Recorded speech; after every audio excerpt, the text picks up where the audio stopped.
Tester अभी में हमारा फर्स्ट सिलेंडर के ऊपर इग्निशन कॉइल के साथ यहाँ पे अटैच है और यहाँ पे आपको स्पार्क नज़र आ रहा है जिसको मैंने मैक्सिमम गैप दिया हुआ है स्पार्क प्लग का, और जो स्पार्क है वो बड़ा अच्छे तरीके से मूव कर रहा है। अब हम इसको इस एलईडी को जिसको हमने एक साइड ग्राउंड से अटैच की हुई है इसके साथ इसकी बॉडी पे रोटेट करेंगे तो इसका स्पार्क जो है ना जंप करके अगर कोई लीकेज होगी तो इधर आएगा इस एलईडी टेस्टर के ऊपर।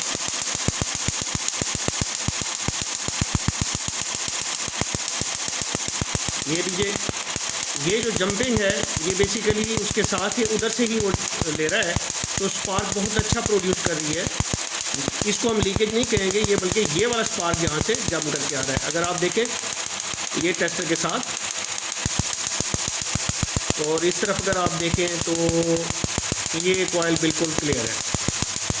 इसी तरह से हम बाकी तीनों कॉइल्स को भी चेक करेंगे।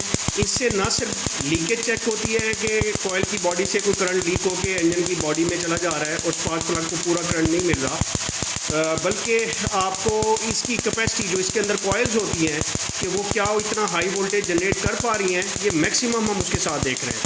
तो ये एक बहुत अच्छा टेस्ट है, इसको हम इनलाइन स्पार्क टेस्टिंग कहते हैं।